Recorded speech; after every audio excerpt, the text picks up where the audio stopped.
Hello, everyone, and welcome back to Creation Myths. I am recording this on the morning of February 28th, 2026, on the news that the US has started what appears to be a war of regime change aimed at Iran. I don't have to explain how stupid and destructive this is. Who knows what the consequences are going to be? It's obvious it's not going to be good. Even if you think, oh, whatever, I'm in the US, I'm safe and sound, it's not going to affect me, this is going to have knock-on consequences in terms of things like energy prices, for example.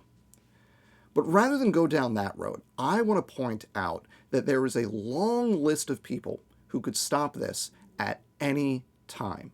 We know that Trump, Vance, Miller, Hesketh, the rest of the Trump administration, they're basically sociopaths with no inhibitions when it comes to using lethal force against foreign nations and Americans, as long as the right people are on the receiving end. But there are Republicans in Congress who 100% aren't in favor of this. Moderate Republican senators Lisa Murkowski and the surely very concerned Susan Collins, anti-war Libertarian Senator Rand Paul, anti-Trump Republican Representative Thomas Massie. These people could today say zero money for anything until you stop. Complete shutdown of funding of anything for the federal government until this war ends. I mean, they could switch parties. That's kind of the nuclear option, but this is a crisis. Let's treat it appropriately. It would take 4 senators or 3 representatives to switch parties to give Democrats control of those respective chambers. And it would only take 1 chamber to grind things to a halt. Now, surely there are 3 anti-Trump Republicans in the House who oppose what's going on and recognize the danger for what it is, right? Right? And what about business leaders? What about the media? Tim Cook, Jeff Bezos, Sam Altman, they could shut this down right now with a conference call. A lot of the big names on Fox News and in conservative media more broadly don't want this. They're basically anti-war, anti-interventionist. Where are the sane, enlightened centrists who get outraged over what left-wing college freshmen say? Will those people be able to muster the same energy to push back on an illegal war that has the potential to spiral completely out of control? Any one of these groups of people, Republican representatives, media bosses, billionaire business leaders, they have the power to get the Trump administration to stop this more or less immediately. Right? That list, the people who have that power, is longer than you think. And so far, those people have been completely uninterested in using that power.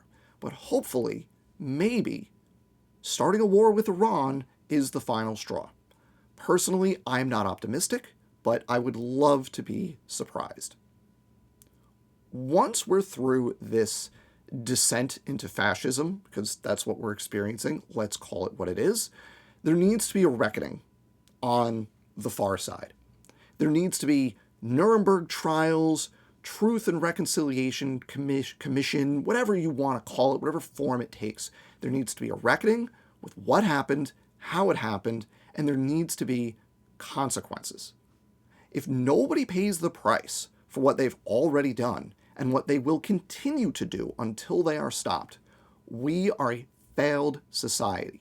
And even if we come out the other side more or less okay, a failure to punish the people directly responsible and the people who stood by and enabled it just invites another crisis down the road. Now, most people in the United States and outside it are not on that list of people who have the power to stop this, but you can still push people in the right direction. Call your senators, call your representatives, make sure it's clear what your expectations are, and your money and your votes and your volunteer time during elections are the cost of not holding the line against the Trump administration. Boycott the billionaires, enabling Trump. And that means Amazon. That means ChatGPT, right? And we've got midterm elections coming up.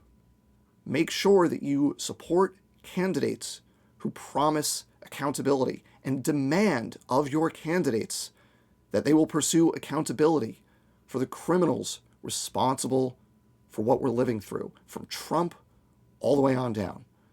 That's where we're at. That's what we can do. Thanks for watching. Please remember to hit the various buttons before you go, and don't get fooled.